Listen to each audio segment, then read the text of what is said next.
जय Hind.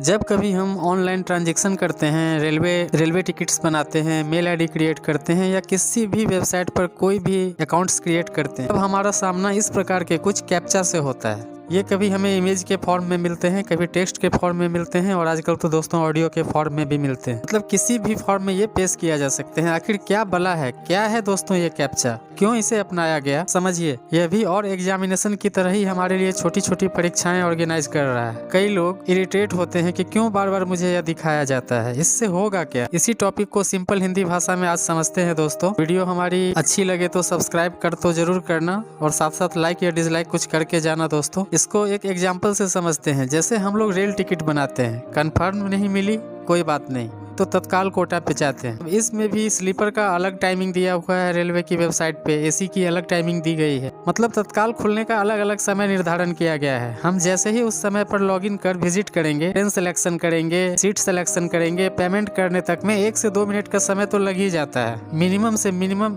2 minute 3 minute लगता है दोस्तों, लेकिन मिनिमम 1 ही मिनट मान लेते हैं। लेकिन इससे पहले ही किसी ने हमसे पहले ही इस प्रोसेस को कर दिया तो वो टिकट तो उसके पास चली जाएगी, फिर तो टिकट रहा नहीं तो हमें क्या मिलेगा?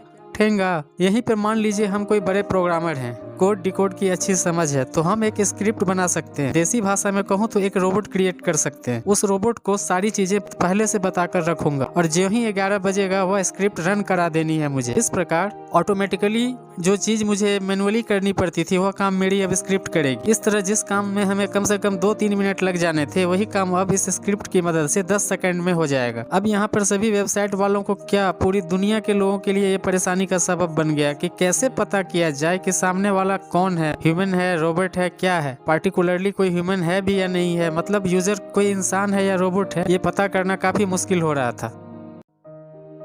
यह इसलिए भी जरूरी था कि वेबसाइट की प्रिकॉशन बनी रह सके, वेबसाइट पर सुरक्षा के दृष्टिकोण से वेबसाइट सही रहे। वो क्या रहा था, पहले तत्काल खुलने से पहले ही टिकट खत्म हो जाया करती थी। जिसको वास्तव में जरूरत थी उसे कभी मिल नहीं पा रही थी। इसी समस्या से निपटने को कैप्चा का कॉन्सेप्ट लाया गया था। हालांकि यह शब्द एक शॉर्ट फॉर्म में है, इसका भी अगर फुल फॉर्म समझेंगे दोस्तों वो कुछ इस प्रकार से बनेगा: completely automated public Turing test to tell computers and human apart. इसको लाया ही गया था ऑनलाइन रोबोट अटैक से सुरक्षा देने के लिए। यह रोबोट कोई वेबसाइट के लिए खतरनाक साबित हो गए थे। सेकंडों के लाख रजिस्ट्रेशन कर देते थे, भर भर के मेल आईडी क्रिएट होने लगे थे। कुल मिलाकर एक फर्जीवाड़ा का अड्डा बन गया था ये रोबोट्स। इसे ही रोकने को इस टेक्निक को लाया गया था दोस्तों। आप ह्यूमन हो या कोई रोबोट हो, इसी से पता किया जाता है। 2003 में कई लोगों ने दिमाग लगाया कि इस कॉन्सेप्ट को लाया गया। इसमें होता यह है कि सामने वाले यूजर को अलग अलग लेटर्स दिखाए जाते हैं। सामने सच में अगर इंसान होगा तो देखकर बता सकेगा कि सामने अभी रियल टाइम में क्या दिखाया गया है। देखेंगे ना, वर्ड का एक टेढ़ा मेढ़ा बैकग्राउंड भी काफी नॉइजी कर दिया जाता है। एकदम से कोई कंप्यूटर में पढ़े तो उसे समझ ही ना सके, लेकिन ह्यूमन देखकर चीजों को समझ ले और क्या समझा उसको टाइप कर सबमिट भी करना पड़ता है। इससे पता कर लिया जाता है कि सामने वाला ह्यूमन है या कोई रोबोट है।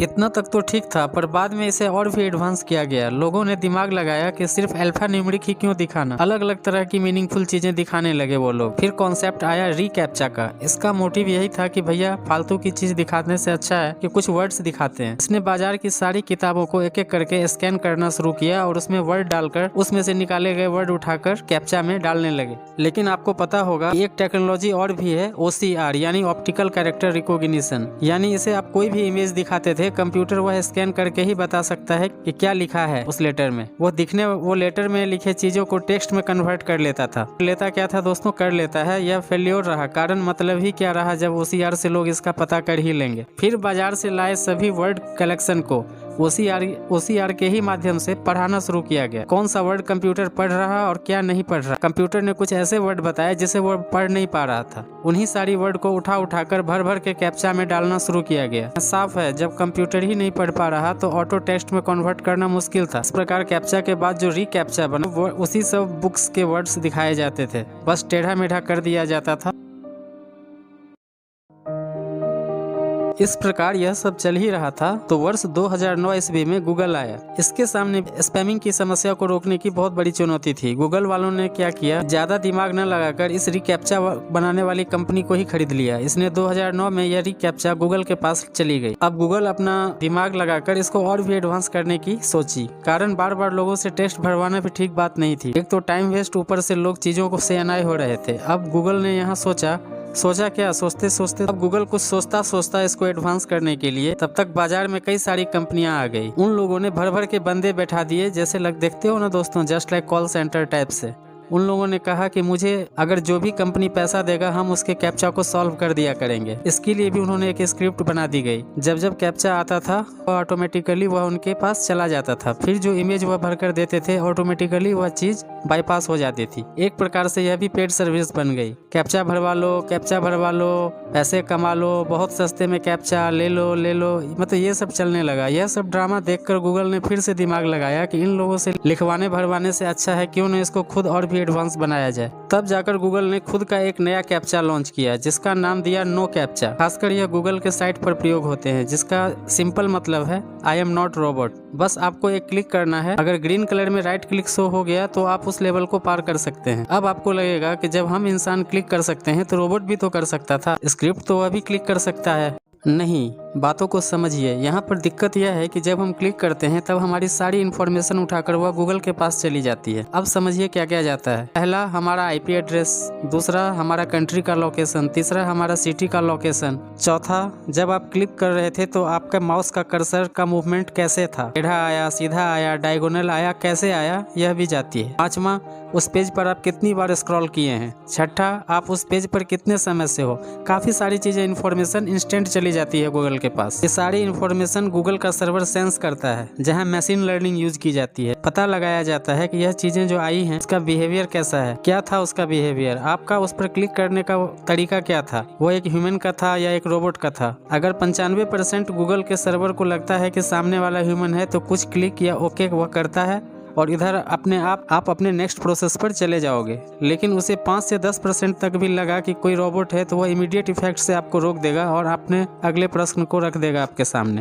आपको अलग अलग तार्किक इमेज दिखाए जाएंगे, जैसे दिखाता है ना स्ट्रीट सिग्नल, बस, कार, ट्रक, सभी को पॉइंट करने कहा जाता है। इस प्रकार से जब 1-2 बार हम इसको वेरीफाई करेंगे तो वह आपकी आईपी भी व्हाइट लिस्ट कर देगा और इस तरह आगे से आप विजिट करेंगे तो आपके लिए भी वह वही ट्रिक मार्क्स लाएगा। इस प्रकार से नया कैप्चा आया जो नो कैप्चा नाम से काफी पॉपुलर हो गया। मतलब आपको कुछ नहीं भरना है, बस क्लिक क्लिक क्लिक क्लिक करते जाना है, सारी चीजों को फॉलो करते जाना। कुल मिलाकर बात करें तो ये जो कैप्चा कॉन्सेप्ट है आज के दौर में सभी वेबसाइट का भगवान बन चुका है। सारे स्पैम, सारे फ्रॉड रोकने के लिए काफी उपयोगी है। कारण आपने स्क्रिप्ट बना ली, वेबसाइट वालों की तो खैर नहीं, भर भर के लोग रातों रात ऑटोमेटिकली लाखों करोड़ों रिक्वेस्ट या स्पैम आके आपके सारे डेटाबेस को भर देंगे। अगर आपकी कोई अपनी वेबसाइट है तो चेक करें उस पर आपने कैप्चा लगाया है या नहीं, वरना स्क्रिप्ट बनाकर आपके साइट पर भी जरूर अटैक होगा। आपकी वेबसाइट को अलग अलग डेटाबेस से यह फुल कर देगा, क्रैश कर देगा। इससे अच्छा है कैप्चा लगा लो। यहाँ समझने की बात है कि आज कैप्चा बेचने को कई कंपनियां बाजार में आ गई है। अलग अलग वेबसाइट अलग अलग कैप्चा इस्तेमाल करती है। फेसबुक का अलग है, गूगल का अलग है, कहीं कहीं री कैप्चा भी चल रहा है। वहीं IRCTC पे जब आप विजिट करोगे तो वहाँ पे NLP कैप्चा चलता है, ये भी पैसा देता है कैप्चा भरने का। खैर वह तो एड से भी कमाती है, सर्विस से भी कमाती है, ऊपर से कैप्चा से भी कमा रही है। जो भी वेबसाइट आज आप विजिट कर लो वो कैप्चा भरवाते हैं, वह सही भरना ही होगा, वरना आपका रोबोट बनेगा। फिर भी आप कैप्चा नहीं भर पाते हो तो एक सिंपल कॉन्सेप्ट है, आप अपने घर जाओ और घर के सामने जो आपका दर्पण है जिसमें आप डेली अपना चेहरा देखते हो तो उसमें खुद को देखना कि सच में आप एक ह्यूमन हो या एक रोबोट हो। थैंक यू, मिलते हैं नेक्स्ट एक्सक्लूसिव टॉपिक पे, तब तक के लिए जय हिंद।